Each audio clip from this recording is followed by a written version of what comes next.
vidéo aujourd'hui. Ah. J'ai trouvé quelques... Ouais. Beaucoup, hein. Moi hier j'ai fait ça. Ouais, j'ai vu. Et puis j'ai commencé la glacière qui est Et là. c'est là que j'en ai trouvé quelques-uns. Coucou, moi c'est Léa, j'aime le café et je vis entre Montréal, Bruxelles et Paris. Tu veux un fruit? T'as vu, je t'ai remis une poire. T'as déjà goûté ce pain-là? Non, c'est quoi? C'est ta mère qui l'a ramené. Ah mais oui, mais c'est vrai que j'ai pas goûté. Si tu m'aimes demain, on sera deux stars à 70-80 qui se cachent leur chocolat. qui rêvent Oh mon Dieu, c'est chocolat. Si tu m'aimes demain, L'un ou l'autre, hein. C'est vrai que quand j'étais petite, tu me laissais pas faire ça, mais papy, dès que t'avais le dos tourné, il disait mais tu peux. Allez, bien peur. Mais tu peux du chocolat. Ah oui, papy a toujours fait ses petits coups en douce. Hein. Je me rappelle, Bertrand, quand il est né, je voulais aller voir ma filleule, c'était au mois de juin, qui dansait. J'avais fait un faux départ, parce que je sais pas trop quoi, j'avais oublié quelque chose. Il était en train de lui donner le biberon, parce qu'il pleurait. Alors que tu lui avais dit ne le nourris pas, je l'ai déjà nourri. Non, parce qu'il avait été nourri, il avait été nourri. Et comme il pleurait, il lui redonne le biberon. Oh le chat. Il est là depuis que les autres ils étaient là, hein, donc ça fait Plus d'un un an. an. Ça fait plus d'un an. Ça fait plus d'un an qu'il est là. Quand est-ce qu'il va commencer à payer un loyer? Oui. des fleurs sur nos jeans troués. On dessinera aux fans des cœurs. Si tu m'aimes demain, on regardera Paris. La semaine en émeute, le week-end on fuira la ville. Si tu m'aimes demain, Mais je vais mettre une pomme de terre à manger. Parce que je vais pas manger la galaxie. ils passeront nos chansons, fausse Tiens, ça, c'est poésie. la pomme de On terre. sera Tu veux un peu de beurre pour l'écraser? Non merci. se voir la vie à deux. Je vais aller un peu dans le jardin. Ouais. Il y a un chat qui est venu squatter le jardin de ma grand-mère. Il est trop gentil que pour arrêter de le nourrir. Et en même temps, il sociabilise pas. Il est gros, vous trouvez pas? Est-ce que vous pensez qu'elle est enceinte? Je sais même pas si c'est une femelle. Vous devez peut-être vous demander pourquoi est-ce que je fais un vlog à la campagne. Mais déjà, c'est ici que tout a commencé.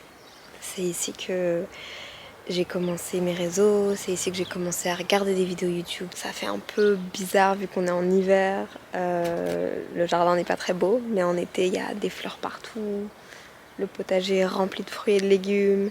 Les arbres sont remplis de groseilles Enfin, c'est magnifique. C'est vraiment un temps à rester à l'intérieur avec ma mamie, boire des chocolats chauds et c'est tout. J'aurais aimé vous emmener faire des vide-greniers, des choses comme ça pour vous montrer des trouvailles, mais malheureusement, on est lundi et ça ouvre mercredi. Mais je me suis dit que j'allais vous prendre avec moi et que j'allais vous raconter des petites choses pour que vous puissiez un peu plus me connaître au final, parce que ici je suis chez ma grand-mère, mon grand-père est décédé. J'ai passé la moitié de mon enfance ici, tous les étés, tous les week-ends avec mes parents. On faisait le trajet Bruxelles-Lille et on venait. J'ai grandi ici. Je pense que jusqu'à mes 14 ans, je venais tous les étés pendant 1-2 mois ici parce que mes parents travaillaient. Dans ce village-ci, je me suis fait des amis. Le village a tellement changé, a tellement évolué, mais ça reste tellement fort. Je pense que si vous avez une maison d'enfance, vous comprenez exactement ce que c'est. Là, ici, on est dans le terrain de ma mamie et de mon papy. Ma mamie, si je dis pas de bêtises, est née dans ce village. Mon papy avait son employeur dans ce village-ci. Il était un peu homme à tout faire chez des gens qui avaient une grosse maison ici. Ma mamie était infirmière, mais il me semble qu'elle est née ici parce que sa maison familiale à elle, avec ses 12 frères et sœurs, est dans le village aussi. Bon, bref, je vous raconte ma vie, est-ce que c'est intéressant? Vous en savez un peu plus sur moi maintenant? La maison à côté de celle de ma mamie, c'est la maison des parents de mon papy. En fait, mon papy a fait construire une maison juste à côté de chez ses parents, dans le même village que les parents de ma mamie aussi. Donc en fait, ils ont vécu toute leur vie ici. Tous mes souvenirs d'enfance, apprendre à faire du vélo, je l'ai appris ici. Apprendre à faire du roller, je l'ai appris ici. Ça, c'était l'atelier de mon papy. J'aimerais trop récupérer la commode qu'il y a dedans là. Ici, c'est une des cabanes que mon papy m'avait fait quand j'étais petite pour moi m'amuser, et il m'avait même créé un petit chemin avec une petite table là. Dedans, j'avais mis un micro-ondes, il y avait l'électricité et je pouvais genre faire des goûters pour tout le monde. Il a gelé, regardez. My God, c'est de la glace. Quand j'ai un petit peu grandi, j'ai eu le droit à avoir une deuxième cabane faite par mon papy. Et dedans, il y avait un lit, un matelas. C'était ma maison. Là, c'était mon endroit pour cuisiner. Et puis ici, c'était ma maison où je pouvais dormir. J'avoue, j'ai dormi une seule fois. C'est un endroit qui m'apaise énormément parce que j'ai plein de souvenirs d'enfance ici. La plupart en fait. D'entendre tous ces oiseaux, de voir tous ces arbres, C'est drôle, on passe d'un vlog à Miami, d'un vlog à Montréal, à un vlog hyper simple dans un petit village de France. Mon papy avait plein d'oiseaux. Il était fan d'oiseaux et de plantes. On allait souvent acheter des fleurs en douce à planter dans le jardin, dans le dos de ma mamie. Du coup, il y a pas mal de petits abris comme ça. Là-dedans, c'était une serre où il y avait des plantes. Et là, il y avait des oiseaux. Il avait tout aménagé le jardin pour y passer le plus de temps possible. Ça paye pas de mine, mais je vous jure qu'en été, quand tous les arbres sont remplis, c'est sublime. Là-bas, au fond, l'été, il y a des fraises. Là-bas, il y a des raisins, plein de pommes de terre, des navets, des poireaux. Je vais vous mettre des images. Je pense que c'est les dernières images que j'ai avec mon grand-père. J'avais déjà ma caméra de vlog à ce moment-là. Et c'est fou de vous dire ça, mais j'étais là-dedans avec mon grand-père. Et c'est pigeon blanc, il me semble, maintenant. Je les ai laissés voler, tu sais, donc il n'y en a plus beaucoup. Les pigeonniers pour l'instant. Ah ouais, tu les as laissés voler? Ouais. Et ils reviennent? Ah ouais, ils reviennent. Regarde d'ailleurs, ici. Ouais, c'est tout petit, regarde ici. Oh, je tire.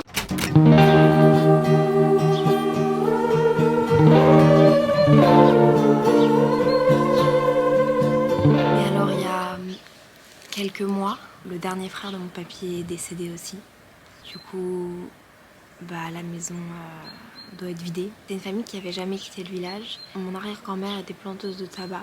Mon arrière-grand-père travaillait dans les mines. Vous imaginez que dans le grenier, il y a plein de trucs d'archives. Il y a les mallettes de guerre, beaucoup de vaisselle, beaucoup de stock au cas où il se passait de nouveau une catastrophe. Donc au final, eux étaient bien préparés pour un Covid. Très vintage. C'est fou. Cette maison n'a pas bougé depuis qu'elle a été construite. Je vais vous y emmener parce que je vais aller regarder s'il n'y a pas des trucs qui m'intéressent.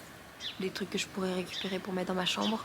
Après, ça partira dans des vides-greniers, dans des ressourceries. Et là, c'était le poulailler de mon grand-père. Il avait des poules, des coqs. C'était vraiment toute sa vie, c'était vraiment ses enfants. Vous voyez le couteau ici? Je suis persuadée que ça fait 3 ans qu'il est là. Je me souviens, on les élevait, ils avaient des noms. Ils avaient un grand enclos là-bas derrière pour courir. Ils pouvaient passer par une petite porte. Et du coup, on avait des œufs. Je me souviens qu'une fois, j'avais fait un sauvetage d'oiseaux. Et je les avais tous mis là-dessus. C'est des oiseaux qui étaient tombés du nid. Et j'avais essayé de tous les sauver. Les vélos qui n'ont pas bougé depuis des années. Miroir aussi, toi, hein. Et tu regardes encore une fois, toi. Yes! C'est addictif, mais en même temps, ça m'énerve. Toi aussi? Bah oui, on voudrait bien vite trouver, hein, c'est ça le problème. Et en même temps, je suis sûre que le processus, justement, c'est censé relaxer, prendre le temps. C'est censé relaxer? Ah bah alors? Si tu m'aimes demain, on sera deux stars à 70-80 qui se cachent leur Mais c'est révolutionnaire ce truc, c'est incroyable. C'est vraiment ma marque de démaquillant, nettoyant crème préférée pour le moment. Rennes, ils ont toujours pas été détrônés. Ils sont genre tellement délicats. On regardera Paris.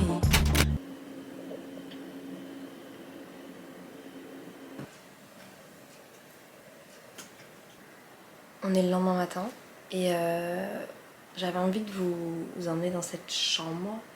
Je ne vais pas seulement vous la montrer parce que c'est quand même la maison de ma grand-mère, mais c'est la chambre de ma maman. Et en fait, c'est ici que tout a commencé par rapport à mes réseaux. Il n'y avait pas internet à la base chez mes grands-parents. Puis un jour, ils ont eu internet et je passais toujours mes étés ici. Et donc du coup, je parlais énormément avec mes amis de classe sur Facebook. Je m'endormais vraiment plus tard qu'eux. Je m'ennuyais. La journée, je m'amusais avec mes grands-parents, avec mes cousins et mes cousines. Puis le soir, j'avais envie de parler à des gens. Et en fait, c'est comme ça que ça a commencé. Je n'avais pas passé plein de nuits sur mon ordinateur, je n'avais pas passé plein de nuits sur mon téléphone à parler avec des gens. Bon, je recommande pas du tout. Je ne serais pas arrivée là où je suis aujourd'hui parce que Je me serais intéressée à d'autres trucs, j'aurais eu peut-être plus d'amis en vrai. La vie fait bien les choses, quoi. Au final, je me suis créé ma petite vie, ma petite communauté. C'était au tout début d'Instagram en fait. Je sais même pas s'il y avait déjà les likes, mais je me souviens que tu pouvais juste poster des photos avec ta caméra. C'est une fille, je me souviens que j'avais rencontrée sur internet qui habitait à Lille. On se parlait souvent. Par message qui m'avait dit « Ah, tu devrais télécharger cette application ». Elle s'appelait Selena. Mais dites-moi si ça vous intéresserait que je vous raconte un peu plus mon histoire sur les réseaux. C'est hyper bizarre de dire ça, mais j'ai vécu pas mal d'époques. J'étais là au tout début d'Instagram, j'étais là pendant les pages Facebook, pendant les groupes Facebook. J'ai très vite pris mon indépendance toute seule à aller sur Paris, à rencontrer des gens, à avoir une team là-bas de gens que vous connaissez sans doute. Peut-être que ça pourrait vous intéresser. Et donc ça, je pense que c'était en 2013. C'est fou, non? Ok, on vous fait une petite playlist voiture avec Louis. Louis qui est mon cousin. Je pense que... Attends, je sais plus par où t'es. Oh là là, le soleil.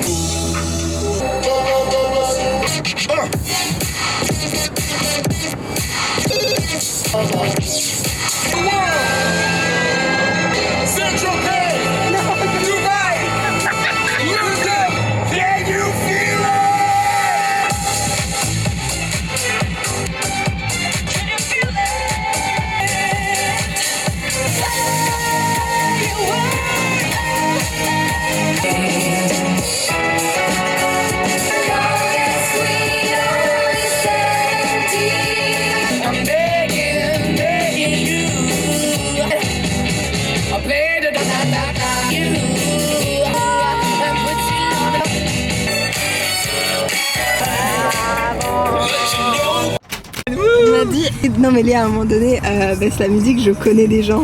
Non mais mon cousin m'a emmené sur la grande place. je sais pas ce que je fous là. Je me sens vraiment comme en enfance quand on venait avec Mamoun chercher un petit truc. Tu veux vois faire un tour de grande roue? Franchement ouais. Après si tu veux louper ton train. En fait on n'a pas assez de temps pour faire quelque chose, mais assez de temps pour se les cahier genre. On va aller à la gare? Est-ce que c'est là que tu sors quand tu viens à Lille? Certainement. Non mais là à la limite avec mon grand-père j'y viens si tu veux mais... Port du masque obligatoire? C'est vrai. C'est vrai. Mais tu peux pas me le dire plus tôt. Non mais Du coup on a repris la voiture. super. Je vais retourner à Bruxelles. Hein. Ça change d'ambiance ce matin maintenant. Mon vlog a totalement changé d'ambiance. Quoi? Si je loupe mon train, je dois attendre jusqu'à 18h dans la gare. Trop bonne idée. Moi je me souviens quand Inès a demandé un sparadrap là pour se faire recoudre, je sais pas. Qu'est-ce qu'elle avait fait déjà? Sur le jeu de Cléo.